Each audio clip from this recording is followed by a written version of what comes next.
김지의 돌직구쇼에 오신 여러분 반갑습니다. 김지입니다. 저는 오늘도 이곳 광화문 청계 광장에 나와 있습니다. 지금 바람도 불고 하늘도 매우 흐립니다. 서울과 수도권 기준으로 오늘 오후에 비 소식도 예보가 되어 있습니다. 참고하시기 바라겠습니다. 지난 조국 국면에서 그리고 지난 공수처 국면에서 민주당에서 당론과 달리 소신 의견을 펼쳤던 금태섭 전 의원이 공천 탈락에 이어서 민주당으로부터 징계 조치를 받은 사실 뒤늦게 알려졌습니다. 공수처에 찬성하지 않고 기권 표결을 했다라는 게 징계 이유로 알려지고 있습니다. 반대표도 아니고 기권표를 던졌다고 징계를 받다는 게 사실이라면 과연 당내의 의원들의 자유는 있는가에 대해서 오늘 한 현역 의원은 매체와 인터뷰를 하기도 했습니다. 잠시 후에 이 이야기 상세하게 다뤄보겠습니다. 저는 비가 오나 눈이 오나 매일 아침 이곳에서 여러분을 기다리겠습니다. 김지의 돌직구쇼 지금 라이브로 시작합니다. 잠깐만요.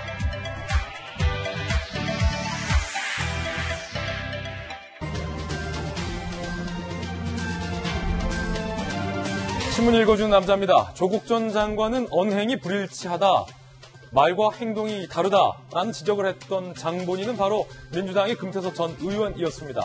그리고 민주당이 추진했던 공수처 표결에서 유일하게 기권표를 던졌던 인물이기도 합니다. 그런데 그런 금태섭 전 의원이 공천 탈락에 이어서 당의 징계까지 받은 사실이 전해졌습니다. 여러분의 생각은 어떠십니까? 잠시 후에 오늘의 합플에서 이야기 상세하게 나눠보겠습니다. 오늘 조간신문 어떤 뉴스 보도하는지 함께 하시죠. 먼저 동아일보입니다.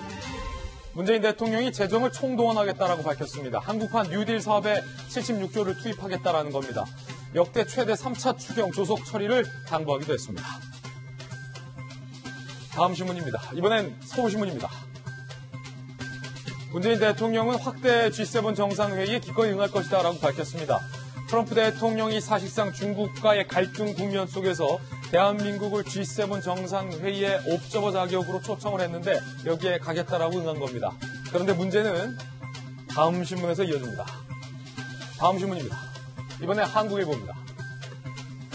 자, 이번에는 반중 군사연합의 동참을 압박한다라는 기사가 한국일보에 보도됐는데 G7까지는 갈 수 있지만 반중 군사연합 동참이 구체화된다면 대한민국으로선 고민의 여지가 있을 것 같습니다.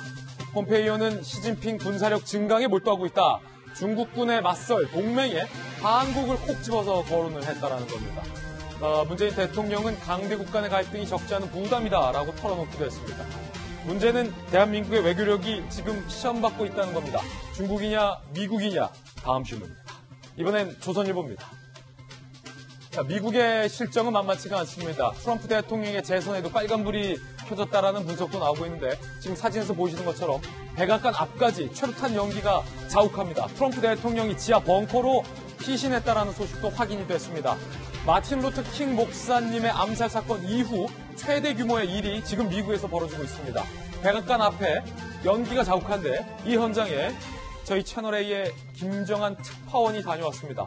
잠시 후에 김정한 특파원의 보도도 생생하게 전해드리겠습니다. 다음 신문입니다. 이번엔 한겨레 신문입니다. 쿠팡맨들의 요즘 눈물을 흘리고 있습니다. 쿠팡의 물류센터가 연이어 확진자를 내면서 쿠팡맨을 세균 보듯 따갑게 쳐다본다라는 기사가 실린 겁니다. 그러면 안 되죠. 그러면 안 되죠. 충분히 비대면 택배 발송도 가능한 상황. 무슨 말이냐면 직접 쿠팡맨을 만나지 않고 현관문 앞에 내려놓는다든지 방법이 실현되고 있고 정 불안하다면 이 로켓 배송으로 도착한 쿠팡 택배박스를 한 차례 소독약 등으로 씻어내면 충분히 안전하다는 사실 다시 한번 말씀드리겠습니다. 쿠팡맨들 오늘도 고생이 많습니다. 지금까지 신문 읽어주는 남자였습니다. 오늘 아침 저와 함께 등판한 등판 선수 소개하겠습니다. 자, 이제 윤미향 의원의 검찰 수사도 본격화될 것으로 보입니다. 그래서 모셨습니다. 검찰 출신의 변호사 김광삼 변호사님 모셨습니다. 어서 오세요. 민주당의 소신파 국회의원 박용진 의원님 나오셨습니다. 그리고 전직 판사 출신의 고시 3관왕 통과의 인물입니다. 고승덕 국회의원님, 변호사님 나오셨습니다. 어서 오세요. 그리고 다시 돌아온 돌직구쇼의 명품 시그니처가 미래통합당의 비대위원까지 됐습니다. 미통당의 현재 지도부 중 한 명이죠. 김병인 박사님 나왔습니다. 어서 오세요. 그리고 청와대 출입기자 출신의 베테랑 정치부 기자 출신입니다. 이재명 부장 나오셨습니다. 모두들 어서 오세요. 반갑습니다. 오늘의 키워드도 3가지 준비했는데 하나씩 전해드리죠. 먼저 첫 번째 키워드는요. 첫 출근, 윤미향 의원이 첫 출근했습니다. 의원실 취재했습니다. 영상으로 만나보시죠. 두 번째 키워드는 커닝입니다. 인하대학교 의대에서 집단 커닝 일까지 벌어졌다고 합니다. 코로나19로 온라인 시험을 보다가 발생된 일이라고 합니다. 세 번째 키워드는 지하 벙커인데 백악관 앞까지 연기가 피어올랐습니다. 깜짝 놀란 트럼프 대통령은 지하 벙커로 피신했습니다. 잠시 후에 특파원의 보도도 전해드립니다. 김제 돌직구쇼 오늘의 톱뉴스로 문을 열겠습니다.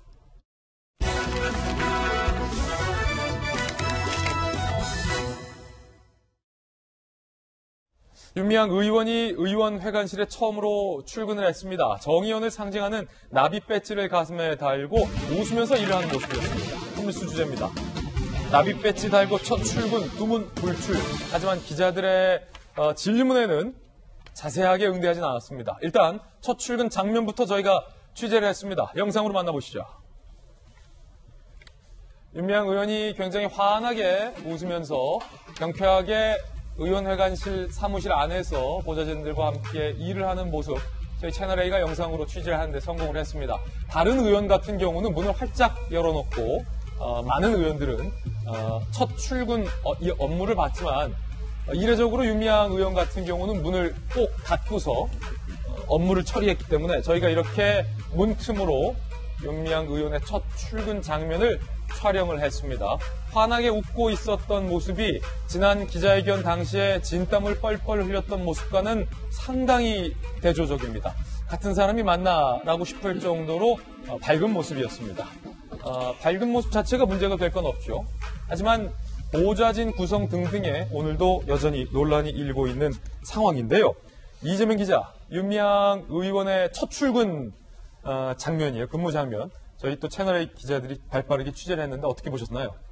네, 말씀하신 것처럼 박영진 의원님 계시지만 사실 의원실 문이 닫혀있는 경우는 거의 없죠. 정말 닫혀있는 경우는 아마 본관에 근무하는 상임위원장실 정도가 아니면 다 문이 열려있을 것 같은데 그 정도로 이제 의원실 통통 개방되어 있는데 어제 윤미향 의원실 당연히 이제 워낙 많은 기자들이 취재 경쟁을 벌이면서 문이 닫혀 있었고 그 사이에서 웃는 모습이 포착됐다. 이게 오늘 많은 조간신문에서 사진이 실렸는데 물론 이제 어제 오전 9시부터 저녁 6시 반까지 9시간 반 동안 의원실에 계속 있었기 때문에 계속 웃었던 건 아니겠죠. 그러니까 우리가 일부 장면을 가지고 지금 윤미향 의원이 이미 편해졌다 이렇게 볼 수는 없겠지만 어쨌든 간에 윤미향 의원이 29일 기자회견을 했음에도 불구하고 사실 여전히 풀리지 않은 해명들이 굉장히 많고 그것들이 여러 언론에서 지적이 됐기 때문에 그럼에도 불구하고 윤미향 의원은 일단 그때 기자회견을 끝으로 다시 더 이상의 이제 추가 해명을 하지 않고 있어서 오히려 근무 문제가 될 것 같고 지금 보좌진 얘기를 했는데 지금 보좌진을 보니까 5급에는 정대협에서 같이 활동했던 팀장이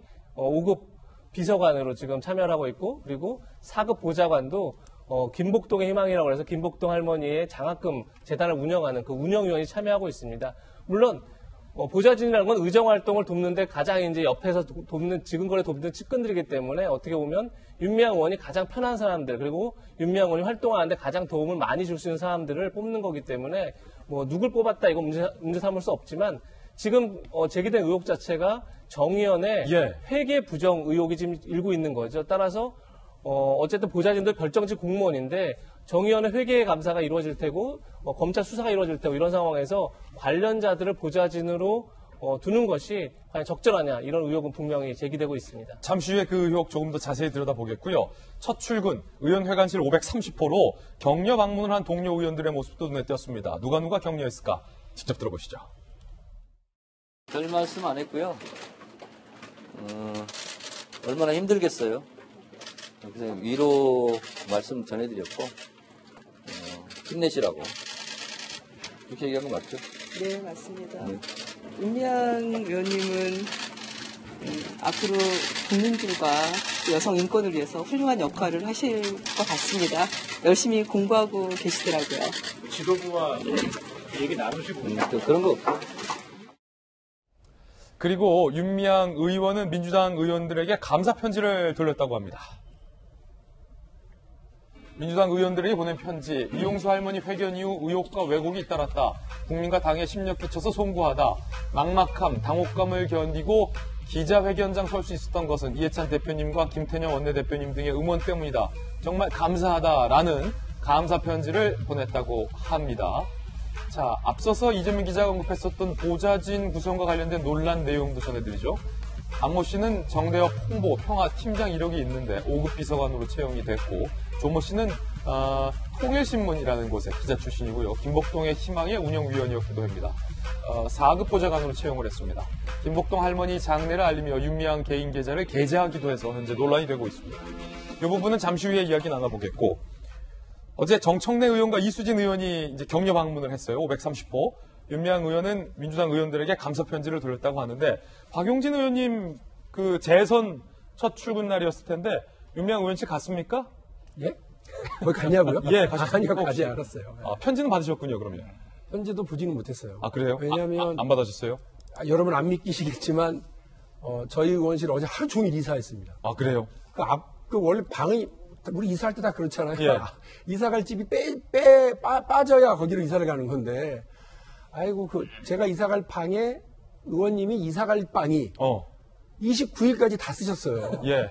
그래서 이제 그 방 다시 청소하고 도배 다시 하고 이렇게 하고 들어가는데 또 토요일 일요일이었잖아요. 예. 그러니까 토요일 일요일 이용해가지고 도배 청소를 하고 이사하느라 못 가셨군요. 어제 이렇게 그 하느라고 신문도 못 보고 편지 같은 것도 당연히 볼 수가 없었긴 합니다만, 언론을 통해서 의원들에게 편지를 보냈다고 하는 사실은 접했고 그 내용도 대략은 들었습니다. 예. 지금 보좌관 구성이 논란이 되고 있는데, 오늘 한국일보의 홍인택 기자가 이 와중에 정의원 장학재단 인사로 보좌진 꾸린 윤미향이라는 기사에서 이렇게 문제 제기를 했습니다. 게다가 일본군 위안부 피해자 후원금 모금 과정 등을 두고 검찰 수사까지 진행되는 상황에서 관련 인사로 보좌진을 꾸린 것을 두고 적절성 논란이 인다라고 홍인택 기자가 썼는데 어떻게 생각하세요?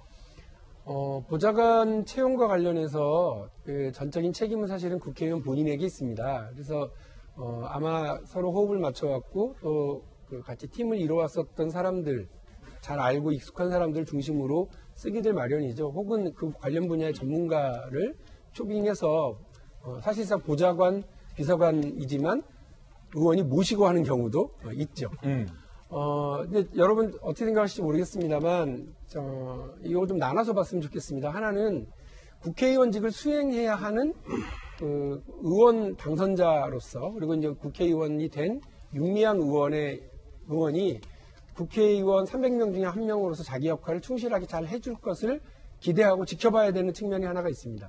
대한민국 전체를 위해서 좋은 일이라고 생각을 합니다. 두 번째는 이미 사법당국에 의해서 그 본인에게 쏟아져 있는 여러 의혹이라든지 비판의 지점들과 관련해서 수사를 받고 있는 피고발인 혹은 이제 그 피의자 신분이 될 수도 있겠죠. 이런 경우에 윤미향이라고 하는 자연인이 갖고 있는 또 하나의 그 이제 측면이 있습니다. 그 부분과 관련해서 우리 국민들이 실망하거나 혹은 비판하거나 하는 부분들이 있죠. 이 부분과 관련해서 사실관계가 명명백백하게 밝혀질 거라고 생각을 합니다. 그리고 나면 그 다음에 남겨지는 것이 아마 이 법으로 인해서 처벌을 받는다고 그러더라도요. 실형을 살거나 이렇게 되지 않는 다음에는 국회의원직은 큰 문제가 없을 거예요. 선거법이라든지 정치자금법이 아니기 때문에요.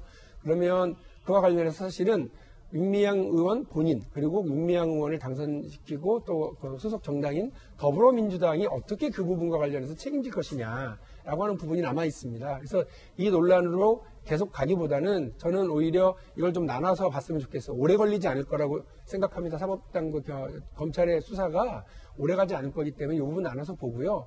그래서 매일매일 윤미향 의원의 일거수일투족, 윤미향 의원이 오늘은 웃었다더라, 스카프는 뭘 맸다더라, 이런 식의 논란으로 가기보다는 조금 차분해져서 우리 위안부 피해자 할머니들과 그분들이 주도했었던 더 높은 어떤 평화인권 운동 이쪽으로의 좀 승화를 어떻게 재정비할 거냐, 요거 하나를 좀 보고요. 그리고 이제 또 하나는 윤미향 의원이 제대로 일할 수 있는 분위기가 만들어지는 것도 필요하고, 이후에 법적인 처벌 대상이 됐다고 했을 때 어떻게 책임질 것인지를 그러니까 나눠서 볼 필요가 있다 이렇게 봅니다. 하지만 야당에서는 이 보좌진 구성을 갖고도 문제를 삼았습니다. 곽상도 의원의 이야기 들어보시죠. 윤미향과 일가족을 비롯한 정대협 정의원 측은 돈잔치, 자리잔치가 벌어지고 있습니다. 윤미향은 집 5채를 현금으로 매수했고 현재는 주택 세채 예금 3억 2천만 원을 보유한 8억 자산가인 국회의원이 되었습니다. 남편, 딸, 주변 사람들까지 정부 보조금 또는 후원금으로 돈잔치가 벌어지고 국회의원 보좌관 비서진까지 자리도 넘쳐나고 있습니다.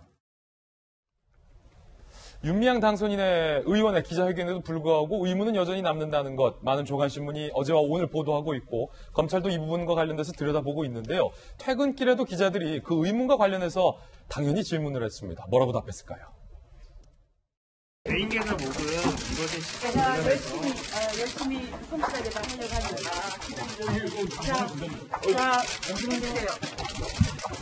같은 지하 기자님들 아파트 경매 취득이나 그런 거 관련 사적 유형이 나타나는 입장 그대로 쓴지 궁금합니다. 네, 그대로입니다. 그 2012년 그 개인 계좌 모금한 것에 대해서 어떻게 설명하실지 혹시 말씀 부탁드려도 될까요?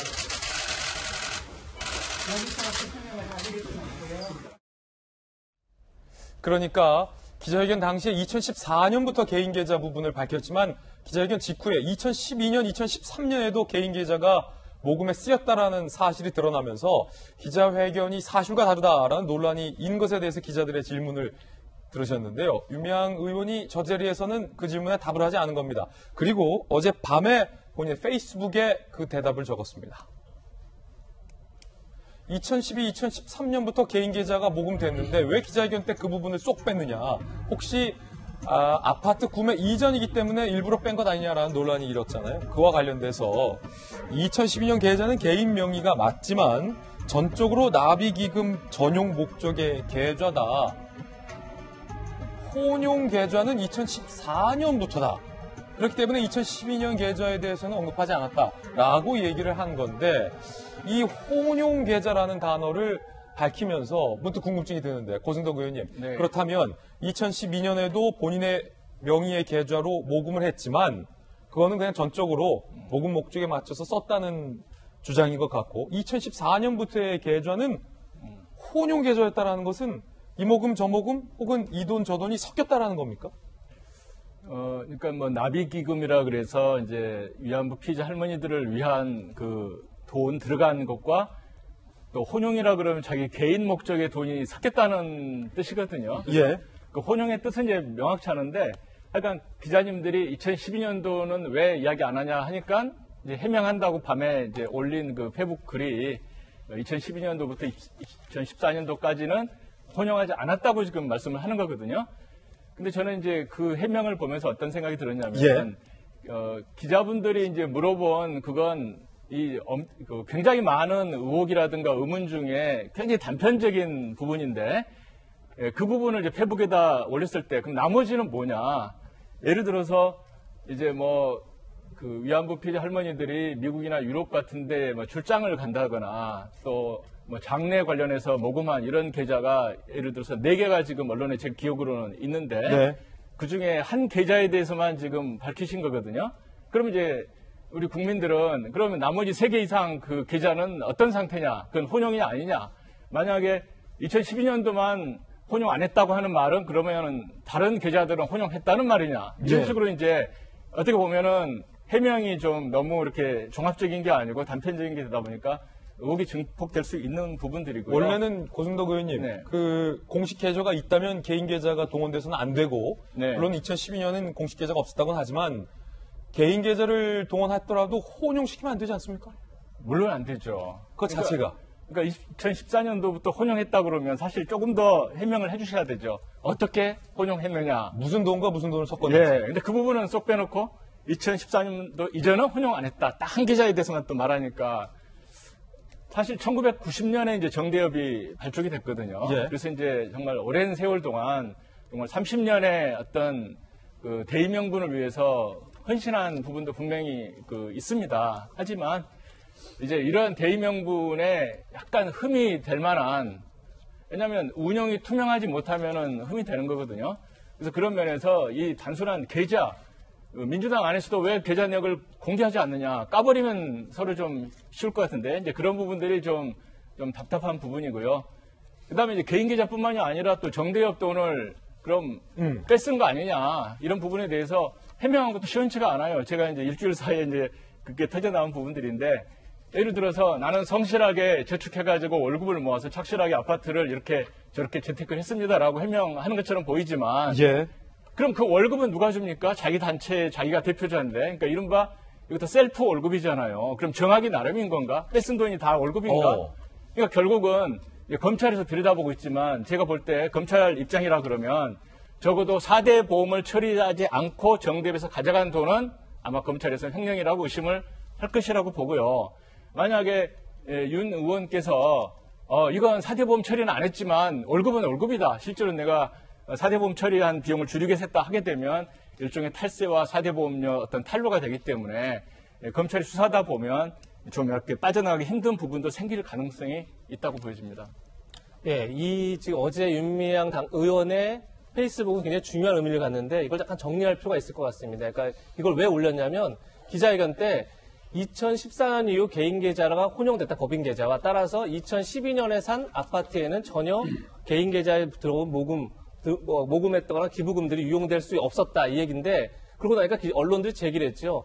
2012년, 2013년에도 개인 계좌를 모금한 게 있다 이렇게 얘기를 했습니다. 근데 제가 그래서 어제 기자회견을 다시 봤습니다. 근데 기자회견문에도 개인 계좌 얘기를 언급하면서 처음 거둔 게 2012년 납입 기금입니다라고 본인이 밝힙니다. 다시 얘기해서 2012년에 한 걸 본인도 알고 있었습니다. 그런데 어제 한 해명 뭐냐면 2012, 2013년도에는 그러니까 사업을 개인 계좌로 모았는데 그거를 한 사업은 개인으로 다 모았기 때문에 이건 다 그 사업에 들어간 겁니다. 다시 얘기해서 2014년 이후에는 어떤 일이 생겼냐면 한 사업을 두고 개인 계좌를 모금한 게 있고 법인 계좌를 모금한 게 있는 겁니다.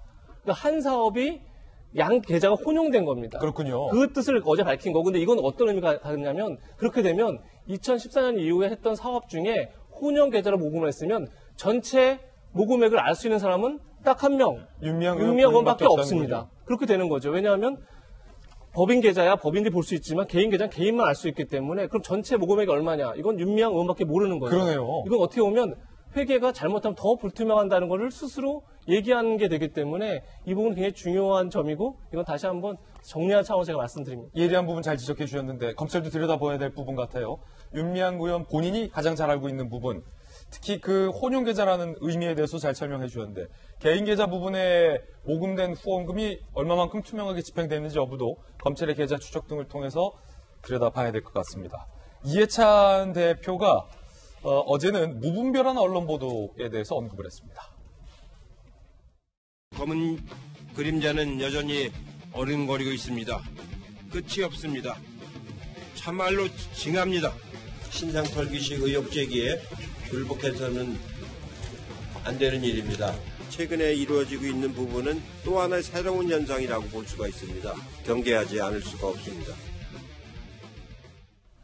김병임 비대위원님, 예. 무분별한 언론 보도, 이해찬 대표 입장에서는 윤미향 의원과 관련된 의혹 중에 상당수가 기자회견을 통해서 해명됐다라고 생각하시는 것 같아요. 그러니까 지금 일어나고 있는 많은 일들이 언론에서 무분별하게 의혹을 제기하고 있기 때문에 이것이 현재 일어나고 있는 일보다 더 과대하게 여론에서 이슈화 되고 있는 것이 아니냐라고 지금 아마 그런 인식들을 바탕에 깔고 있는 것 같습니다. 얘기를 보면 그동안 쌓아온 여러 경험에 의해서 이런 우려를 가지고 있다는 얘기를 하게 되면서 또 언론에 대한 개혁적인 문제들을 끄집어내게 되는데요. 이 메시지는 과거에 있었던 조국 전 장관 사건들이 불거질 때 언론의 여러 의혹 제기들에 대한 민주당의 입장과도 상당히 맥이 다 일치했다라고 생각이 듭니다. 물론 언론이 제기하고 있는 여러 가지 의혹들 중에는 진실로 드러나 있는 내용들도 있고 그 내용이 의혹으로 그치는 경우들도 분명히 존재합니다. 예. 근데 이 내용은 조국 전 장관에 대한 사건과 윤미향 의원에 대한 보도뿐만이 아니라 지금 현재 있는 야권에게 불리했던 전 박근혜 정부 이명박 정부 시절의 언론의 보도도 그러한 측면들에 대해서 제기됐던 여러 가지 문제들이 있을 겁니다. 하지만 언론은 국민을 대신해서 권력을 감시하고 견제하는 기능을 수행하기 때문에 완전히 확인된 팩트만을 중심으로 언론이 의혹을 보도할 수 있다면 거기에 대해서 권력을 감시할 수 있는 언론의 기능들은 완전히 사라지고 말 겁니다. 지금 더불어민주당이 그토록 강하게 주장하고 있었던 과거 민주화에 대한 정신들을 강조하고 있고 지난 1987년도에 있었던 6월 항쟁이 있을 수 있었던 기저의 배경에는 박정철 고문치사 사건에 대한 그 당시 언론, 특히 동아일보 등에 대한 이 기자 정신들의 의거한 보도들이 앞다퉈서 나왔습니다. 예. 그 당시 시점을 되돌아가서 본다면 이 내용은 말 그대로 하나의 명확한 사실을 아직 밝혀내기 위한 단초를 바탕으로 시작되는 의혹의 보도였을 것이고 그것이 진실로 이어지지 않을지는 아무도 장담하기 어려운 상황일 겁니다. 그럼에도 결국 하나둘씩 드러나고 있는 사건들을 비춰봤을 때 역사가 증명하듯 언론의 의혹 제기로서 사회가 진을 보내고 있었던 거거든요. 지금 윤미향 의원에 대한 사건도 과연 이용수 할머님의 기자회견 이후로 언론이 이렇게 앞다퉈서 의혹 보도를 하지 않았다면 과연 안성에 있었던 쉼터에 대한 문제가 이렇게까지 드러날 수 있었을까라는 생각이 듭니다. 그러니까 계속해서 언론에 대한 문제를 제기하고 이것을 개혁과제로 치부해버리게 된다면 혹시 권력과 정부를 비판하게 되는 언론의 재갈물리기 아니냐라고는 비판에 피해갈 수 없다는 점을 저는 더불어민주당 지도부에서도 좀 명확하게 인식했으면 좋겠습니다. 예, 이번엔 저희가 준비한 두 번째 이슈로 이어집니다. 할머니들이 윤미향을 무서워했다라는 또 다른 증언과 폭로가 나왔습니다. 사실은 위안부 피해 문제에 있어서 양대 단체가 지금까지 애써왔다는 평가를 받습니다. 한쪽은 지금 논란이 되고 있는 정의연, 정대협이고요. 또 다른 한 단체는 태평양 전쟁 피해 유족회입니다. 그 유족회에서 어제 폭로를 했습니다. 직접 들어보시죠. 강순희 할머니는 살았을 때 저한테 항상 귀에 노래를 했어요. 자기 죽으면 그냥 나는 꼭 언니들 옆에 묻어주세요. 아이고 걱정도 하지 마라 그랬는데 할머니가 낙골당 안으로 들어갔어요. 한 번 낙골당에 들어가면 못 나온대. 그 안장비가 아까워서 할머니를 거기 낙골당 안에다 가둬놓습니까?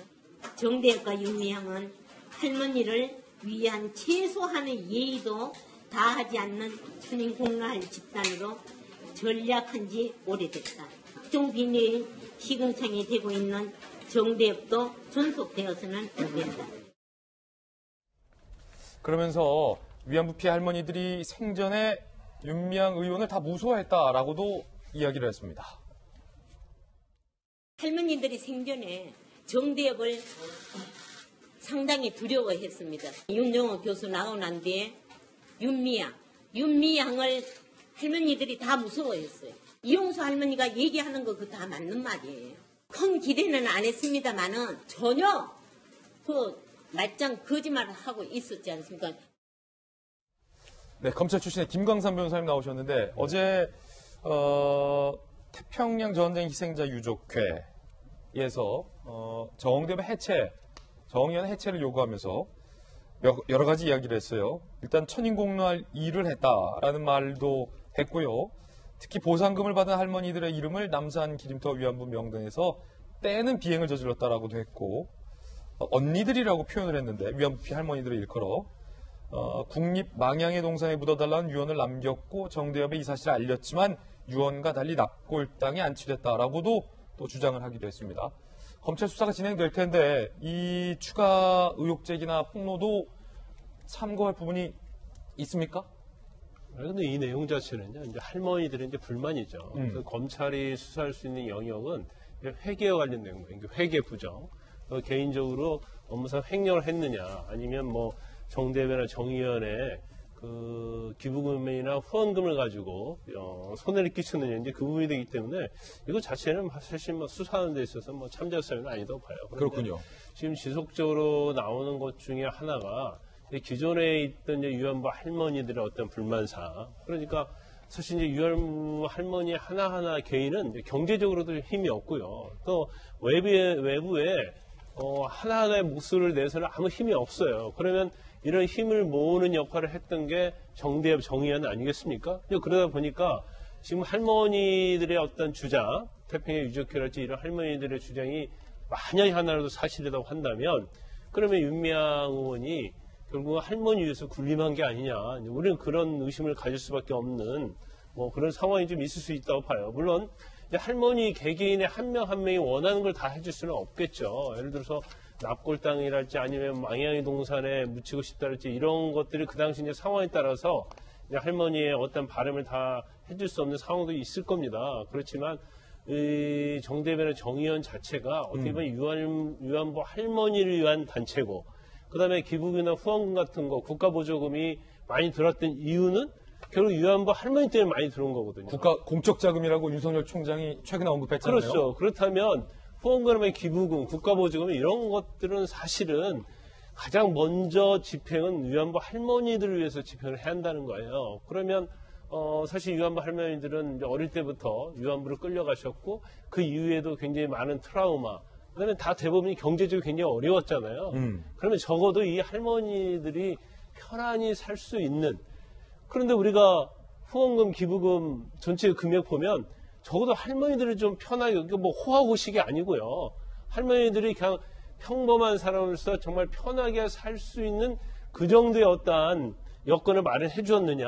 그러니까 수사의 대상이다. 그렇죠. 근데 만약에 네. 그런 여건을 마련해 주지 않았다고 한다면 정대현, 정의연, 윤미향 씨가 잘못한 거죠. 아니 그러면 윤미향 의원에 대해서 검찰 수사가 시작됐잖아요. 최근에 네. 윤석열 총장의 언급도 있었고 의혹에 대해서 본인을 직접 불러서 이야기를 듣고 관련된 거를 묻는 이른바 소환 조사가 불가피한데 이제 의원이 된 윤미향 의원의 소환 조사는 언제로 예상하십니까?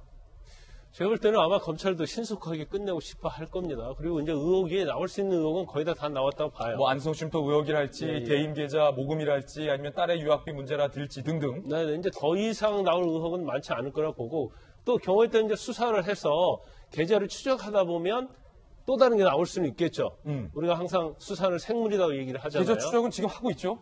계좌 추적 지금 하고 있을 거예요. 그래서 어느 정도 좀 마무리 단계에 있지 않나 싶습니다. 그래서 일단은 지난번에 2번에 걸쳐서 이제 회계 관련 직원을 불러서 조서를 작성하지 않고 그냥 문답식으로만 뭐 몇 가지 확인했다고 그러잖아요.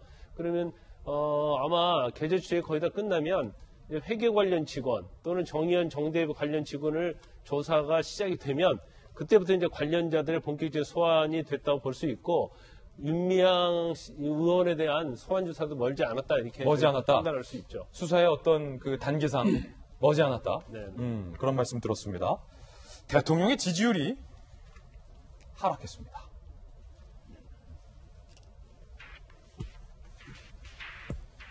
윤미향 의원의 논란 이후로 대통령의 지지율이 사실은 코로나 국면을 거치면서 상당히 많이 대통령의 긍정 지지율이 상승을 했었던 부분들이 굳건했거든요. 60% 이상.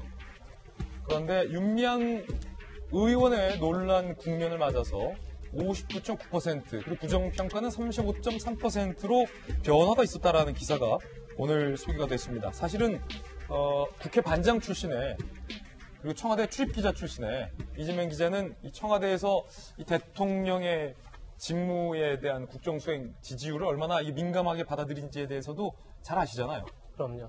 제가 어떻게 나오냐에 따라서 이제 그때 청와대 분위기가 달라지긴 예. 하는데 물론 전제는 있습니다. 지금 60%대에서 50%대가 되다 보니까 굉장히 많이 떨어진 것 같지만 실제 하락폭은 마이너스 한 2.4%포인트 정도인데 오차범위가 플러스 마이너스 2%이기 때문에 사실상 떨어졌다 말하기 좀 애매한 거죠. 오차범위 내에 있기 때문에. 근데 일정 정도 이제 여론조사에서 가장 중요한 게 수치보단 추이라고 봤을 때 추이는 조금 하강 국면에 있다 이렇게 볼 수 있는 요 거죠. 다음 여론조사 어떻게 나오는지도 봐야겠군요. 그렇죠. 이제 앞으로 계속 여론조사 어떻게 나올지 봐야 되는데 일단 굉장히 오랫동안 공고하게 유지했던 60%대가 무너졌다는 것 여기 대해서 청와대나 뭐 여권에서 나름 의미 있게 볼 것 같고요. 그리고 뭐 이게 지금 다른 어떤 요인보다 지금 최근에 가장 이제 이슈화 됐던 게 윤미향 의원의 그리고 정대현, 정의연의 회계 부정 사건이 굉장히 많은 언론에 보도됐기 때문에 아마도 이 부분이 영향을 미쳤을 테고 무엇보다 여기에 대응하는 여권의 태도에 대해서 좀 실망하는 유권자들이 있지 않았을까 저는 이렇게 전망해 봅니다. 예. 그런가 하면 이용수 할머님의 기자회견을 두고 배우설을 제기했던 방송인 김어준 씨가 검찰에 고발됐습니다. 일단 김어준 씨의 논란이 됐던 발언부터 들어보시죠. 기자회견문 읽어보면 할머니가 쓰신 게 아닌 건 명백해 보입니다. 예를 들면 소수 명망가에 의존하지 않고 뭐 이런 문장들이 있습니다. 정치권에서 등장하는 전형적인 단어예요. 소수 명망가. 누군가가 할머니에게 왜곡된 정보를 주고 이런 발언을 한 것이다. 누군가 자신의 입장을 반영한 왜곡된 정보를 한번 이렇게 드렸을 가능성이 있는 거 아니냐. 그런 의구심을 가지는 건 너무 당연한 거 아닙니까? 이게 무슨 사주서를 제기하고 배우서를 제기한 거예요? 명예훼손으로 고발이 당했다라는 기사가 나왔습니다. 그 기사 소개해드리겠습니다. 사법시험 준비생 모임 사준모, 김 씨는 최소한 이 할머니의 반대 의견도 들어보지 않고 허위사실을 진술했다. 노망 들었다, 치매에 걸렸다라는 인식을 대중에게 심어줌으로써 이 할머니의 명예를 훼손하고자 한 것으로 생각한다. 그러면서 검찰 수사 중인 윤미향 의원을 구제하고자 하는 목적이 있는 것으로 보이기 때문에 공익적인 목적으로도 보이지 않는다. 서울 시민의 세금으로 운영되는 방송사에서 김어준 음모론을 부추겼다. 프로그램을 폐지해야 한다라고 검찰의 명예훼손으로 고발을 했는데 솔로몬의 선택 출신, 또 판사님이셨잖아요. 고승덕 전 솔로몬 판사께서는 이 명예훼손이 어떻게 성립이 됩니까? 만약에 고 전 의원님께서 현직 판사라면 지금도. 이제 명예훼손이라고 하는 게 이제 두 가지가 있죠. 한 가지는 허위사실 유포로 인한 명예훼손이 있고 또 한 가지는 허위사실은 아니더라도 명예가 떨어지면 사실 명예훼손입니다. 네.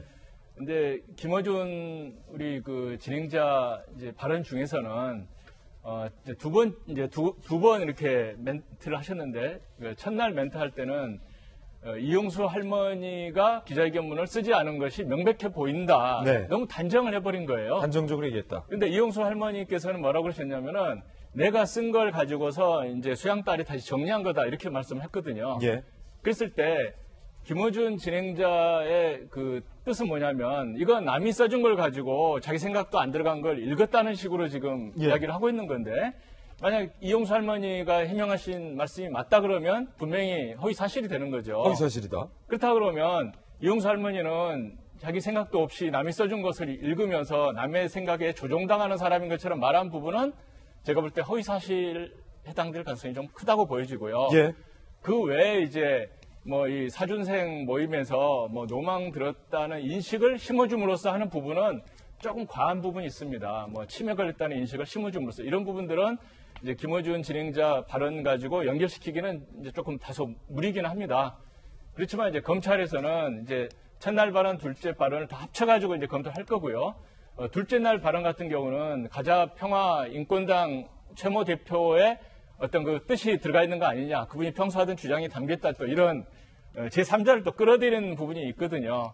그런데 우리가 생각하실 것은 이제 명예훼손과 이제 그 허위사실 이 부분에 있어서 어떤 사람들은 의혹만 제기해가지고는 허위사실이 아니라고 이제 하시는 분들도 있는데 그럴 가능성이 크다는 쪽으로 몰고 갔을 때는 허위사실 쪽으로 좀 인정될 가능성이 있는 거고요. 그게 아니라고 하더라도 이제 우리 사법시험 준비하는 사람한테는 제가 그런 이야기들을 많이 하죠.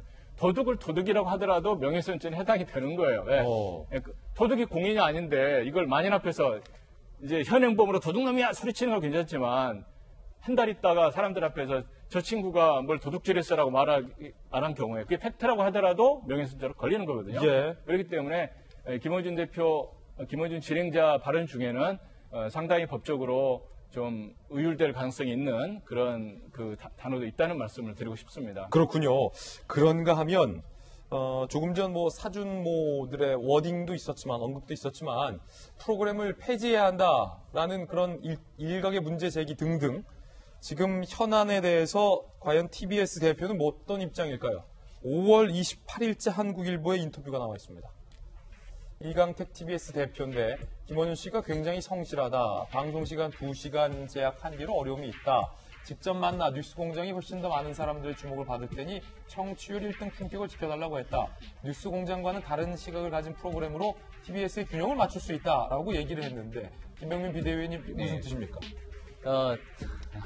TBS의 여러 프로그램들이 있겠죠. 거기에 이제 김어준 씨가 가지고 있는 생각과는 좀 다른 방식의 프로그램으로 균형을 맞출 수가 있다는 얘기와 더불어서 청취율이 높기 때문에 거기에 대해서 김어준 씨에게 좀 힘을 실어주게 되는 그런 발언이 아닌가라는 생각이 됩니다. 하지만 TBS는 누가 보더라도 우리 서울 시민의 내고 있는 공적 세금들이 투입되게 되는 공공성이 그 어느 때보다 높게 평가돼야 되는 방송으로 볼 수 있고요. 게다가 저는 다른 부분들 다 차치하고 김어준 씨가 다소 아니 상당히 정치 편향적인 발언들을 쏟아냈던 건 어제 오늘 일이 아니라고 생각을 합니다. 정치 편향적인 발언의 수위의 도를 좀 넘어섰다라는 생각을 지울 수가 없는 건 이 일의 중심에 위안부 피해 할머님이 계시기 때문이라고 저는 생각하는데요.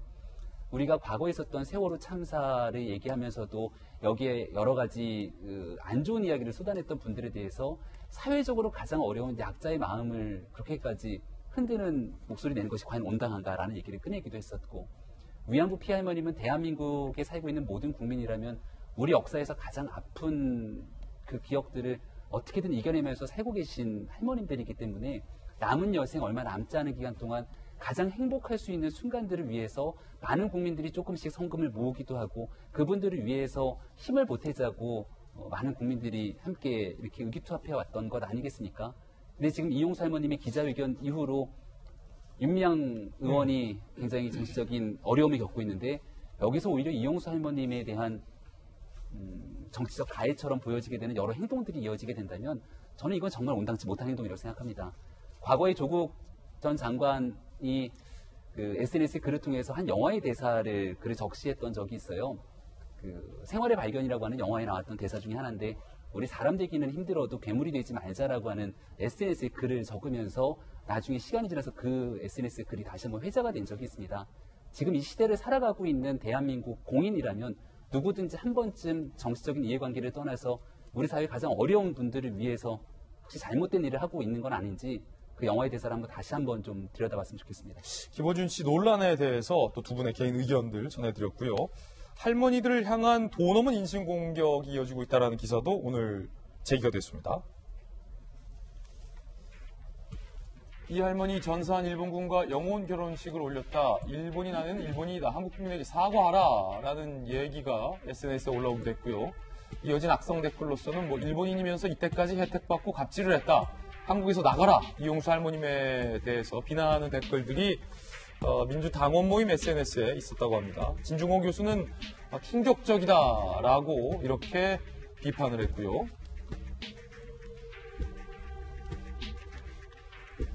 이용수 할머니는 윤미향 회견 후 입장문 발표 계획이 있었으나 인신공격에 시달리며 포기를 한 상황.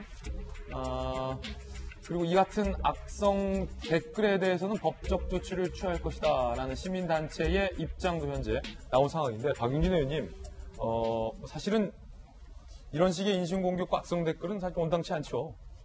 저건 옳고 그른 게 아니라 나쁜 거 아니에요? 나쁜 거? 예. 네. 저게 민주당 당원의 무슨 모임인지는 잘 모르겠습니다만, 그리고 저 글을 쓰신 분이 무슨 근거를 가지고 이렇게 했는지 모르겠습니다만, 어쨌든 저 만일에 법적인 조치를 누군가가 취하게 된다고 그러면 처벌을 피하기가 쉽지 않을 것 같긴 합니다. 그런데 법적 처벌 이전에 적어도 우리 같은 사회를 구성해 나가는 우리 대한민국이라고 하는 공동체의 성원으로서 기본적인 예의는 좀 갖추는 것이 좋지 않겠나 이런 생각이 들고요. 민주당의 당원인지 또 제가 지금 저 글을 직접 본 적이 없기 때문에 이제 언론 보도에 따르면 민주당 당원 모임이다 이렇게 되어 있습니다만 어떤 모임인지 잘 모르겠고요. 민주당의 입장이 저런 수준이다 이렇게 얘기하시는 진중권 교수의 전 교수의 이 표현도 사실은 과합니다. 민주당에서 저런 입장에 동조하지도 않고요. 제가 지금 드린 말씀처럼 저는 옳고 그른 것이 아니라 나쁜 겁니다. 그래서 이용수 할머니에 대한 이런 식의 도를 넘은 공격, 인신공격 행위들, 인격을 훼손하는 이런 일들 그만두십시오. 그렇게 하셔서 얻는 것은 아무것도 없고요. 오히려 그런 식의 공격이 많은 분들이 얘기하시는 아베 좋아하는 일만 하시는 거 아니겠느냐 이런 생각이 들어요. 시시비비는 가려야죠. 그러나 근거 없는 이런 공격들이 누구에게도 도움되지 않고 대한민국이라고 하는 전체 공동체에 큰 손실을 끼칠 거다라고 하는 문제를 분명히 말씀드립니다. 네. 자, 옳고 그름의 문제가 아니다. 이건 나쁜 거다라는 또 돌직구 발언까지 들어봤습니다. 나눔의 집에 기부한 기부금을 돌려달라라고 이야기를 하면서 본인의 개인적인 상처까지 공개하는 걸 머뭇거리지 않았던 여대생이 나왔습니다. 함께 보시죠. 성추행 합의금을 돌려달라. 여대생의 기부금 반환 소송. 지난 3월 성추행 합의금 900만 원을 나눔의 집에 기부했어요. 그러니까 본인이 성추행을 당했는데 그 성추행으로서 받은 합의금을 위안부 피해 할머니들을 위해서 나눔의 집에 기부를 한 건데 성범죄 피해자임을 고백할 수 있는 사회를 만들어준 할머니들에게 감사함과 부채감을 느꼈다. 작게라도 감사 표시를 하고 싶었다. 라며 나눔의 집에 기부를 했습니다. 그런데 정의연 나노회집 등 기부금 횡령 의혹이 불거지자 이 여대생이 이렇게 얘기했습니다. 충격적이다. 그들에게는 정의는 허울에 불과하다는 생각이 든다. 측은지심, 수호지심도 없이 나눔 정의라는 단어를 쓰면 안 된다. 나눔회집 후원금 반환 소송에 참여를 했고 후원금을 돌려받으면 할머니에게 기부금을 직접 전달할 예정이라고 합니다. 사실은 김관삼 변호사님, 여대생이 성추행 피해를 당했다라는 것을 이렇게 직접적으로 공개하는 것 자체가 사실은 쉽지 않은 일이잖아요. 근데 제가 볼 땐 저분은 굉장히 대단하신 분 같아요. 예. 일단은 우리가 성추행이나 이제 성범죄를 당한 피해자들을 보면 사실 이게 법적으로 문제 삼는 데서 엄청난 고민을 합니다. 그리고 포기하는 분들도 굉장히 많아요. 그런데 본인이 이미 문제를 법적으로 문제 삼아서 성추행 합의금을 이제 900만 원 받았거든요. 근데 저 합의금 자체도 900만 원 받는 과정이 사실은 본인에게도 정신적으로 굉장히 힘들어요. 왜냐하면 잘못하면 마치 돈을 받기 위해서 고발한 것처럼 보일 수가 있기 때문에 피해자들은 그런 부분에서 굉장히 많은 스트레스를 받을 수밖에 없거든요. 아마 저 합의 과정도 본인이 어떤 정신적으로 많이 힘들었음에도 불구하고 합의금을 받았어요. 그래서 합의금을 받았는데 본인이 경제적으로 굉장히 어려운 상태입니다. 뭐 한 학자금 대출을 한 2천만 원 정도 받은 상태라 보니까 저걸로 학자금을 갚으면 본인이 앞으로 인생이 얼마나 편해지겠어요? 근데 이분이 물론 차원이 다르고 역사적으로 뭐 굉장히 비교할 수 없을지 모르겠지만 이 위안부 할머니들의 어떤 자신들의 어떤 성과 관련된 피해 고백 이런 것들이 자기가 이렇게 문제 삼을 수 있는 그러한 모티브, 동기가 됐다고 이렇게 생각을 했다고 그럽니다. 그래서 저 큰 돈이잖아요. 900만 원. 결국은 기부를 했는데 결과적으로 지금 이런 사태가 계속 일어나니까 이거에 대해서 아마 제가 볼 때는 정말 본인의 입장에서 이제 굉장히 분개할 수밖에 없을 거라고 봐요. 그리고 만약에 이제 저 금원을 반환 받으면 그걸 자기가 또 쓰겠다는 게 아니에요. 예. 직접 위안부 할머니에게 주겠다는 거고 그렇지 않으면 투명하게 회계를 하는 그런 단체에 기부하겠다는 이런 취지로 반환 수송을 참여했기 때문에 개인적 이익은 아닐 것 같아요. 그런데 저희 상당히 이제 법적으로 과연 반환받을 수 있느냐 이 문제가 좀 있어요. 일반적으로 기부금이나 후원금을 하고 나서 그 단체 자체에서 그걸 업무상 횡령이랄지 그런 명목으로 썼다 하더라도 기부를 하는과 동시에 그 단체에 그 돈이 소속이 되기 때문에 소유가 되기 때문에 기부금 반환에서 반환받기는 힘듭니다. 물론 처음부터 이 기부금을 받아서 다른 데 쓰기 위한 목적으로 기부금을 받았다고 한다면 이건 이제 사기에 해당이 되기 때문에 경우에 따라서는 사기와 관련해서 불법 행위로 손해배상 청구도 할 수 있지만 근데 결과적으로 반환받기는 쉽지 않을 것이다. 단지 재판 과정에서 재판부에서 조정이라는 제도가 있거든요. 그래서 법적으로 힘들지언정 이게 원래 목적에 쓰이지 않았기 때문에 얼마 정도는 돌려줘라 이런 조정이 나올 수 있고 한 가지 분명한 것은 이 기부금이나 후원금에 대해서 만약에 용도에 쓰지 않았다고 한다면 기부자가 그 목적에 쓰려고 준 돈을 그 원래 목적에 쓰지 않았다고 한다면 이걸 반환받을 수 있는 그런 어떤 공적인 제도도 좀 마련돼야 하지 않나 싶습니다. 예. 앞서서 우리 저희가 보도해드렸던 CG 부분하고 또 우리 박용진 의원님께서도 언급해 주셨는데 민주당의 당원 모임의 SNS다. 할머니를 향한 인신공격과 관련된 부분은 진중권 전 교수가 그렇게 언급을 한 부분이에요. 페이스북에 진 교수가 그렇게 주장을 하면서 언급을 했다라는 부분이다라는 부연 설명 드리고요. 정말로 이게 민주당의 당원 진짜 모임인지 어떤 모임인지 여부에 대해서는 박용진은 얘기했던 것처럼 좀 사실 관계 확인이 좀 추후에 필요한 부분인 것 같습니다. 현재로서는 진중권 전 교수의 주장이다라는 부분 다시 한번 언급을 해드리겠습니다. 금태섭 전 의원 오늘 하플 첫 번째 주인공이고요. 교회 부흥회에서 무더기 확진이 됐습니다. 해수욕장은 괜찮나라는 물음이 좀 오늘 들어와 있고요. 인하대에서 온라인 시험 부작용, 커닝이죠, 커닝. 대규모 커닝을 했다고 합니다. 일단 먼저 금태섭 의원이 공수처 표결에서 기권표를 던졌다라는 이유로 민주당 윤리심판원의 징계를 받았다는 사실이 전해졌습니다. 공천 탈락에 이어서 당 징계까지 받게 된 겁니다.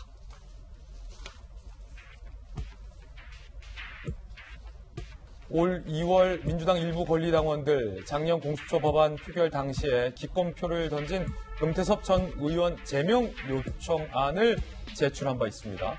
지난달 25일 윤리심판원이 열렸어요. 금태섭 전 의원에게 경고 처분을 내렸고요.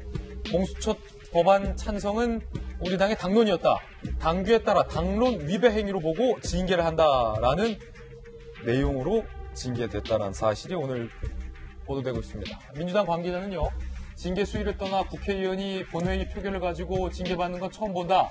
여권 관계자는 민주당의 금태섭 징계는 21대 국회 당선자들을 향한 경고로 보인다. 앞으로 의원 177명 중 누가 소신 있는 발언할 수 있겠느냐라고 얘기를 하고 있는 그런 상황입니다. 금태섭 전 의원은 조 전 장관 국면 때도 소신 발언을 했습니다. 그리고 지난해 10월에도 공수처에 반대한다는 의견을 공식적으로 밝히기도 했습니다. 들어보시죠. 후보자는 학벌이나 출신과 달리 진보적인 삶을 살아왔다는 이유로 비판받는 것이 아닙니다. 말과 행동이 전혀 다른 언행 불일치 때문입니다. 후보자는 개혁주의자가 되기 위해 노력했지만 아이 문제에는 불철저하고 안이한 아버지였음을 고백한다라고 말했습니다. 거기서 개혁주의자가 왜 나옵니까? 우연히 젊은이들을 만나서 식사를 했는데 조국 후보자의 가장 큰 단점이 무엇이냐고 물었더니 공감 능력이 없는 것 아닌가요? 라는 답변을 들었습니다. 지금 정부안과 같은 공수처가 전 세계에 존재하는 케이스가 있습니까? 사례가 있습니까? 수사권과 기소권을 다 가진 공수처가 권한 남용을 한다면 어떻게 제어를 할 수가 있습니까? 박용진 의원님, 네. 금태섭 의원이 공수처와 관련돼서 반대표도 아니고 기권표 던졌다고 윤리심판원에 징계를 받는 것이 적절하냐는 논란이 일고 있습니다. 어떻게 생각하십니까? 저 이 뉴스 아침에 보고 되게 놀랐어요. 예.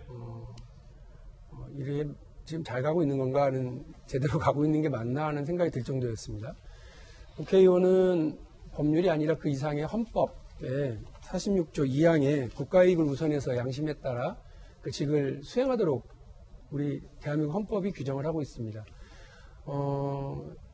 민주당 윤리심판원에서 들었던 조항을 제가 오늘 찾아봤습니다. 거기를 보면 14조에 보면 당원당규 이제 14조에 보면 징계가 두 가지로 나뉘어요. 1항은 당원 또는 당직자에 대한 징계 사유를 각호로 정하고 있고요. 8가지로. 그리고 또 당 소속 국회의원을 징계하는 경우도 따로 있습니다.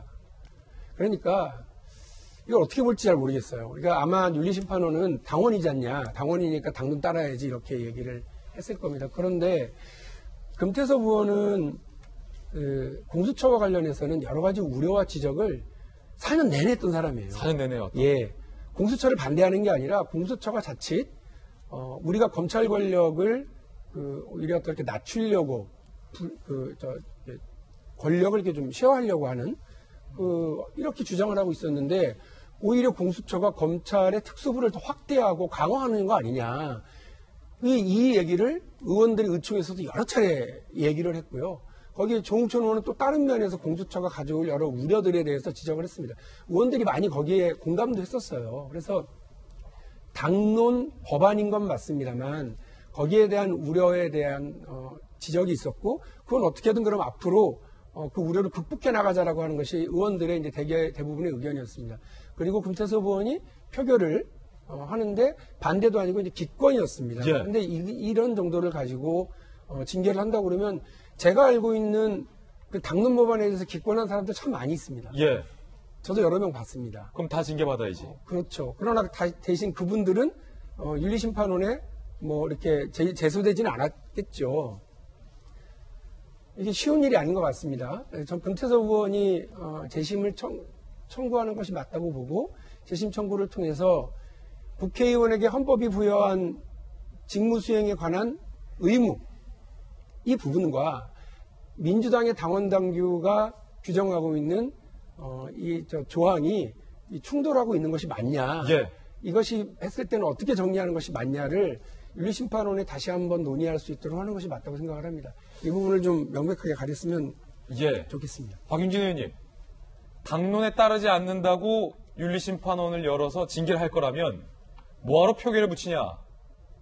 라는 질문도 있습니다. 어떤 표결이요? 뭐하러 국회의원 개개인의 뜻을 묻느냐? 당론에 따르지 않고 기권한다고 징계할 거면. 그건 또 국회의원이 각각이 다른 객체이기 때문에 그렇습니다. 그렇다면 국회의원 개별 의견을 존중해 주라는 의미로 표결한다는 거죠? 그렇습니다. 말씀드린 것처럼 헌법에 그렇게 부여되어 있고요. 금태섭 의원이 대한민국 국회의원이라고 하는 그 지위와 역할이 있고요. 당원으로서 지켜야 될 의무가 있는 겁니다. 이 두 가지를 지금 윤리심판원은 후자를 중심으로 당원이 지켜야 될 것을 중심으로 했고요.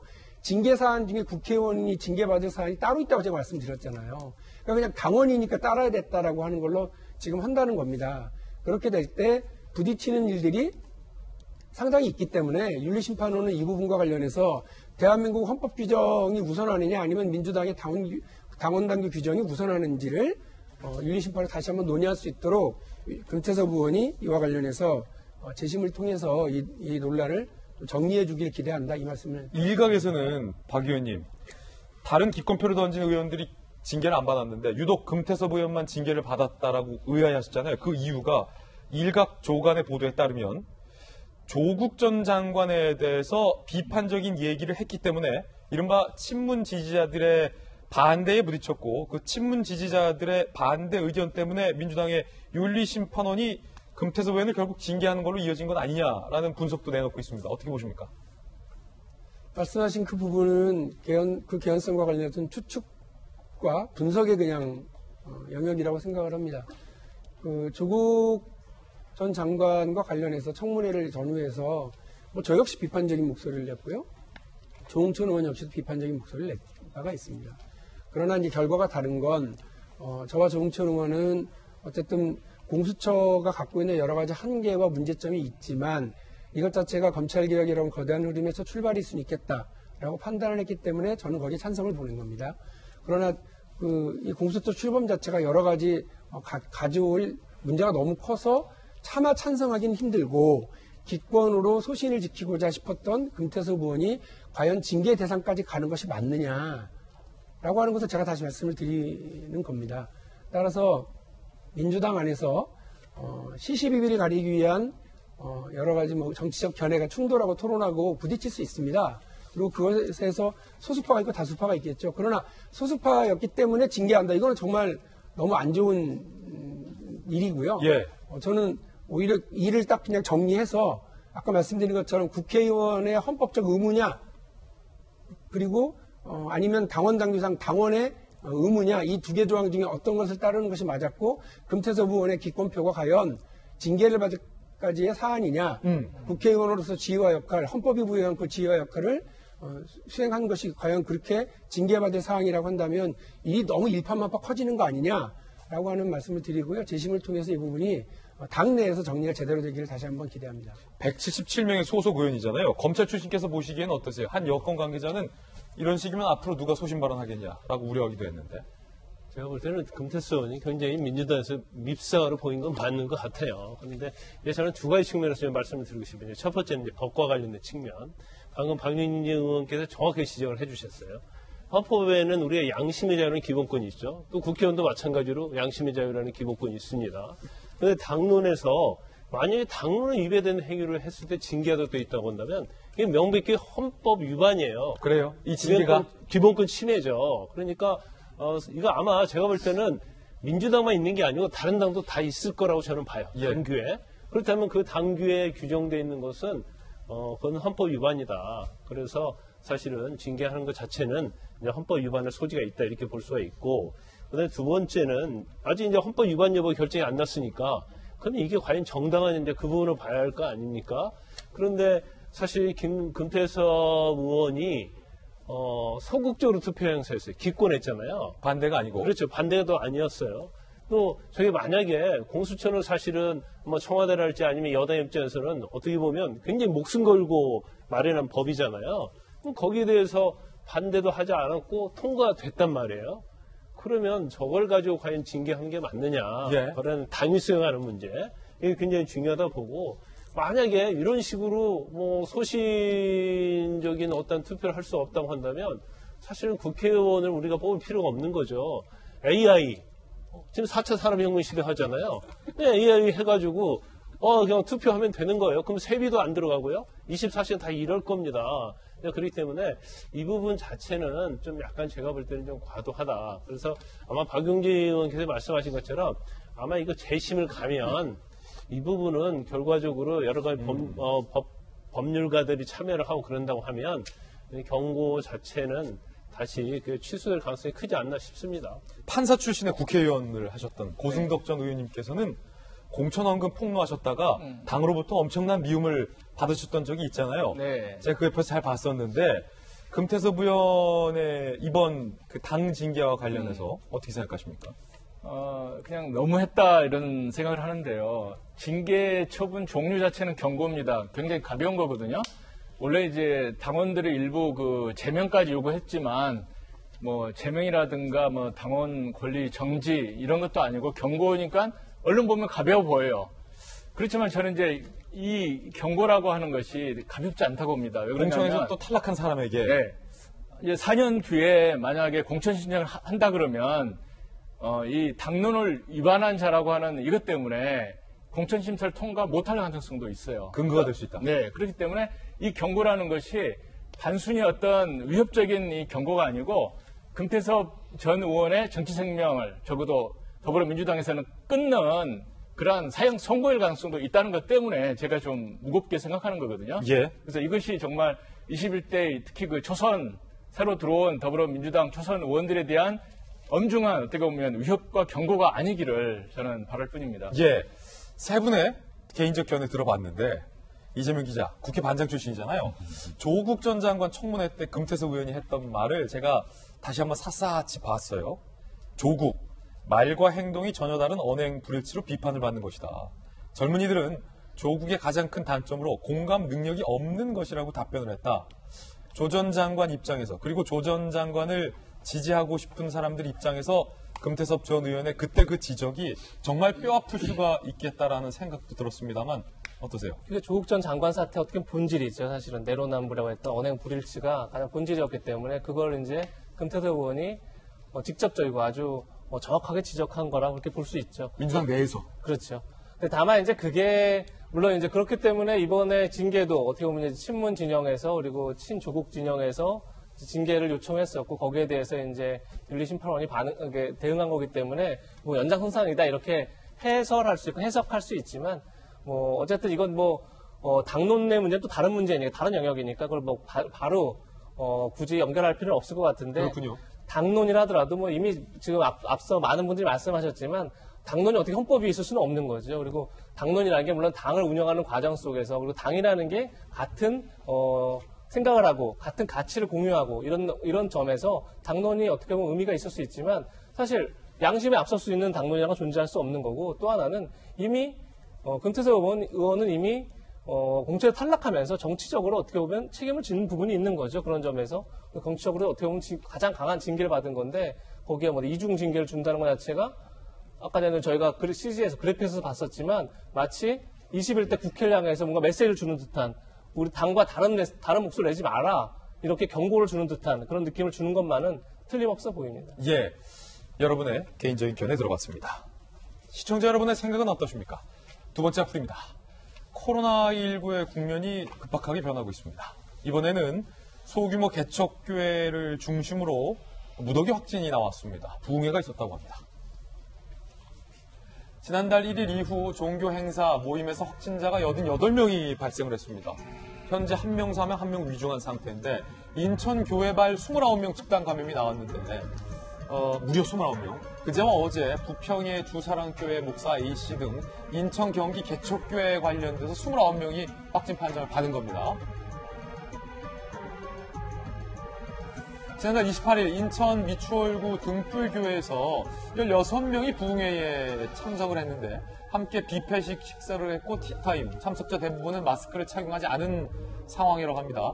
지난달 25일에서 27일까지 첫 확진자인 A 목사는 인천 내의 소규모 교회 3곳의 부흥회를 참석하기도 해서 30명을 접촉하기도 했다는 부분이 현재 나오고 있습니다.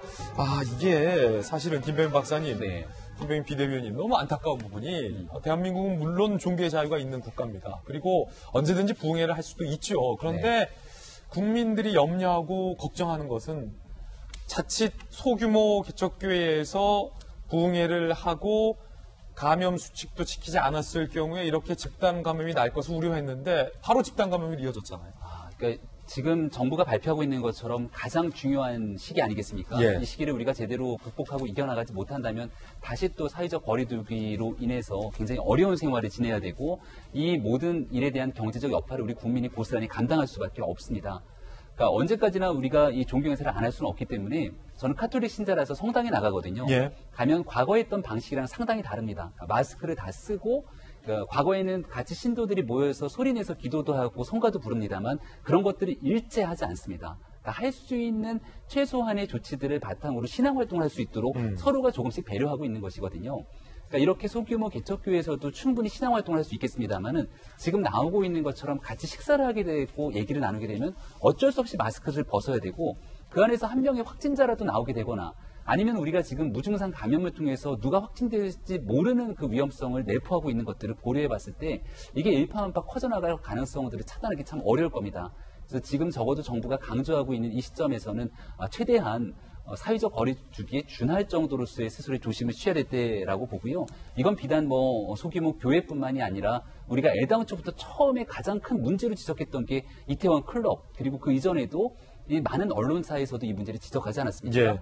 사회 곳곳에서 문제가 일어날 수 있는 곳에서 스스로 조심할 수 있는 여러 조치들을 각자의 시민의식을 갖고 좀 취해나갈 필요가 있다는 생각이 듭니다. 마침 뉴스 속보도 들어왔는데 코로나19 신규 확진자가 38명이 나왔다는 뉴스 속보 들어와 있고요. 서울, 경기, 인천에서 나왔습니다. 지역 발생 모두 38명 모두가 서울, 경기, 인천에서 나왔고요. 사망자도 한 명 늘어서 272명을 기록했습니다. 38명 중 지역 발생은 36명. 36명 모두가 서울, 경기, 인천에서 나왔다. 이 부흥회. 저도 사실은 그 교회 다니는 집사님이에요. 크리스찬으로. 저희 교회도 이렇게 철저하게 방역 수칙을 하면서 정말 눈물 나게 예배하거든요. 야, 막 마스크 쓰고, 막 답답해요. 마스크 쓰니까 또 이게 목사님 말씀 듣다가 더 졸려. 한소가 안 통하니까. 철저하게 하는데 이 작은 규모의 교회들이 어쩔 수 없는 부분이 있지만 제 같은 크리스찬으로 부탁드리는 겁니다. 국민들의 걱정 때문에, 건강 때문에 걱정되니까 부흥회 같은 이 집약적인 모임은 잠시 한번 검토를 해주시기를 부탁드리겠습니다. 그런가 하면 이 날이 더워지니까 해수욕장 걱정하시는 분들도 상당히 많습니다. 어제 부산 해운대와 송정 해수욕장이 벌써 개장했어요. 해운대 해수욕장하고. 다음 달까지 전국 267개 해수욕장이 순차적으로 개장을 하는데 일단 당국에서는 해수욕장 방역 지침을 내놨는데 이게 지금 좀 약간 논란이 되고 있어요. 1. 가족 단위 소규모로 방문할 것. 2. 파라솔은 2m씩 설치할 것. 3. 마스크를 쓸 것. 물놀이 이외 땐 마스크를 쓸 것. 이게 지금 논란입니다. 4. 샤워장에서 침 뱉지 말기. 요거는 당연히 침 뱉으면 안 되죠. 김광삼 변호사님이 부산 왔다 갔다 많이 하시잖아요. 해운대 해수욕장 개장했는데 이게 사실은 물놀이 이외 땐 마스크를 착용해라라는 방역 지침이긴 한데 해수욕장에서 사실 수영복 하나 입고 물놀이가 아닌 것을 구분하는 것이 사실은 굉장히 힘들거든요. 예컨대 바다에 들어갔다가 나와서는 마스크를 꼭 쓰라는 건데 그렇다면 또 이 젖어 있는 상태라 마스크를 쓰는데 어려움도 있을 것 같고 바다에 들어갔다가 나올 때 마스크 쓰려면 마스크를 가지고 바다를 들어가야 하는 거 아니에요? 그럼 또 젖잖아요. 그렇죠. 그래서 저는 사실 이제 현실적으로 굉장히 어려운 문제다 봐요. 그런데 지금 사실은 해수욕장이 개장을 했다 하더라도 지금 인파가 그렇게 많이 밀리지 않을 겁니다. 왜냐하면 더위가 이렇게 본격적으로 오지 않았거든요. 그런데 우리가 여름 되면 가장 대표적인 해수욕장이 바로 해운대잖아요. 해운대 아니겠습니까? 그 해운대 보면 엄청나요. 경우에 따라서 진짜 수백만까지 왔다 간다고 하니까 그걸 통제하기는 어려울 것이다. 그러면 과연 파라솔 설치를 2m 간격을 유지하라고 했는데 2m 간격 유지만을 될 것인가? 또 마스크 착용이 될 것인가? 저는 굉장히 현실성이 없다고 봐요. 근데 그렇다고 해서 또 해운대를 해수욕장을 전혀 문을 열지 않느냐? 그것도 굉장히 고민이 될 거예요. 그래서 아마 그 당국이나 자치단체도 굉장히 고민을 많이 하다가 저렇게 한 것 같은데 결국은 해수욕장이 열었다고 해서 무조건 달려가는 게 아니고 아마 개별적으로 좀 자제를 하는 그런 분위기 그리고 해수욕장 갔다 하더라도 사실 이제 해수욕장 가면 우리가 거기서 해수욕 끝나는 게 아니잖아요. 또 뭘 먹으러 가요. 그럼 다중이용시설 갈 수밖에 없거든요. 예. 그러다 보면 지금 뭐 이태원발이랄지 뭐 교회발, 쿠팡, 콜센터 이렇게 되는데 잘못하면 이번 여름엔 또 해수욕장발 또 대유행이 또 올 수가 있는 그러니까요. 그런 상황이 좀 염려가 되는 거죠. 이게 만약 수영을 하려면 이게 코랑 입이 막히시면 안 되거든요. 그렇죠? 네, 물을 뿜어야 되니까. 근데 이거를 결국은 개인적인 조심을 할 수밖에 없는 상황. 지금 저 해운대 예. 해수욕장, 송정 해수욕장, 제가 군부대 근무하던 육군, 바로 자랑스러운 육군 레이더 병. 53사단 해안 레이더 부대에서 근무했고 취사병으로 있었습니다. 예. 레이더 주특기입니다. 어쨌든 그 왼쪽으로는 송정 해수욕장, 오른쪽으로는 해운대 해수욕장이 내려다 보이는 곳에서 근무를 했고, 근데 거기서 지금 사람들이 몰렸을 때 생겨나는 문제. 여러분 생각해보세요. 처음에 코로나가 독감이랑 비슷하다 그러면서 많은 사람들이 뭐라고 생각했냐면 여름 오면 없어질 거야. 여름이 오면 없어질 거야 했는데 그렇지 않잖아요. 예. 그러니까 이미 다른 나라에서도 그 기온이 상시적으로 높은 지역에서도 코로나가 계속 활성화되고 전파되고 있다라고 하는 걸 확인이 된 바가 있고요. 여름이 다가오고 있고 날씨가 높아지고 있음에도 불구하고 지속적인 이런 감염 사태가 벌어지고 있는 것 아니겠습니까? 정말 문제는 우리가 보통 대부분의 집합시설이나 공공시설, 뭐 놀이시설 등을 가면 요즘 다 뭐합니까? 내가 누군지 여기 방문 기록을 다 남기게 되어 있어요. 예. 근데 해수욕장 같은 경우는 이 출입구 자체가 없기 그렇죠. 때문에 이 방문 기록 자체를 남기가 너무 어렵습니다. 예. 이렇게 되면 해수욕장에 가령 해운대 해수욕장의 인파의 반의 반밖에 안 와서 주말에 한 5만 명이 다녀갔다고 치자고요. 예. 근데 그 중에 누군가가 확진자가 있었다고 치자고요. 그 나도 5만 명을 확인하는데 저는 거의 불가능하다고 보고요. 강제적으로 이제 핸드폰 위치 추적 장치를 동원해가지고 강제로 한다 하더라도 당연히 방역망에 구멍이 날 수밖에 없습니다. 저는 뭐 국민 여러분들께서 자제하고 또 자제해 주시고 조심하고 또 조심하시는 것밖에 없다고 생각합니다. 예. 코로나 관련된 소식 전해드렸고요. 인하대에서 온라인 시험이 있었는데 이 대규모 커닝을 했었다라는 부분도 저희가 준비를 했는데 코로나와 관련해서 시간 관계상 전해드리지 못했다라는 부분 양해를 부탁드립니다. 네 번째 이슈입니다. 트럼프 대통령이 급기야 지하 벙커로 피신을 했습니다. 백악관 앞에도 최루탄 연기가 피어올랐다. 오늘 한소간 신문의 제목인데 그 현장에 김정한 채널A 워싱턴 특파원이 다녀왔습니다. 흑인 노예 제도를 폐지시킨 인권의 상징 링컨 대통령을 기념하는 기념관 앞입니다. 그 앞에는 최근 백인 경찰에 희생된 흑인 남성의 사진과 더 이상의 평화는 없다. 흑인들의 목숨도 중요하다는 이런 분노와 슬픔을 표현하는 문구들이 눈에 띄는데요. 이렇게 어둠이 깔리면서 낮 시간 동안에는 평화적으로 진행된 시위가 점차 폭력적으로 변할 수 있다는 우려도 제기됩니다. 우려는 결국 현실이 됐습니다. 백악관 주변 건물들은 욕설과 시위 문구로 얼룩졌고 평화적 시위도 잠시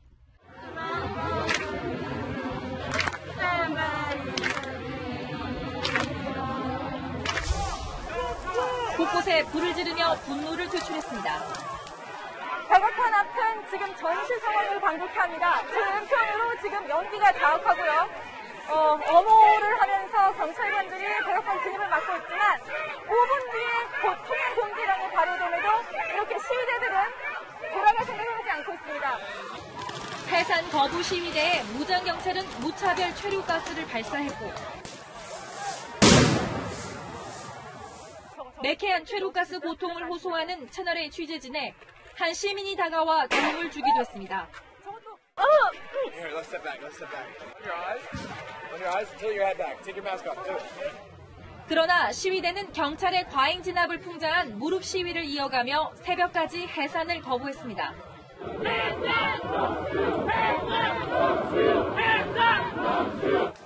지난 주말 시위대의 백악관 진입 시도에 지하 벙커로 피신했던 트럼프 대통령은 시위 주도 세력을 극좌파 테러 조직으로 지정하겠다며 초강경 대응을 예고했습니다.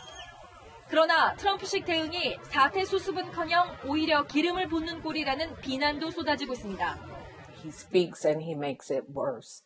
There are times when you should just be quiet, and I wish that he would just be quiet. 친트럼프 매체인 폭스뉴스도 트럼프 대통령에게 신중한 접근을 요구하면서 정식 대국민 기자회견을 제안했습니다. 워싱턴에서 채널A 뉴스 김정환입니다. 우리 김정한 특파원이 저 시위대 현장 깊숙이 들어가서 또 취재를 했는데 몸 건강하시길 또 전하겠고요. 트럼프 대통령이 지하 벙커로까지 숨었다고 합니다. 상황이 급박하다. 미국 흑인 사망 시위, 워싱턴, LA 등 전국 140개 도시로 확산되고 있고요. 백악관 앞 분노의 항의 시위가 밤 12시 넘어서까지 계속됐고요. 성조기를 불태우고 대통령의 교회가 불타기도 했습니다. 백악관은 9.11 이후 최고 수위의 적색 경보를 내렸고요. 트럼프는 1시간 정도 지하 벙커로 대피를 했다고 합니다. 어제 새벽 켄터키주 루이빌 시위 진압에 나선 군경 총격으로 시민 1명이 사망하기도 했고요. 21개 주 방위군 5천여 명이 현재 투입됐습니다. 지금 미국의 대도시를 가면 군인들이 군복을 입고 돌아다니는 모습을 쉽게 볼 수 있고요. 2,000명 추가 배치 가능, 통행 금지령은 40곳으로 현재 확대가 된 상황입니다. 트럼프 대통령은 군대를 동원하겠다라는 말을 연일 계속하고 있습니다. If a city or state refuses to take the actions that are necessary to defend the life and property of their residents, then I will deploy the United States military and quickly solve the problem for them. I am dispatching thousands and thousands of heavily armed soldiers, military personnel, and law enforcement officers to stop the rioting, looting, vandalism, assaults, and the wanton destruction of property.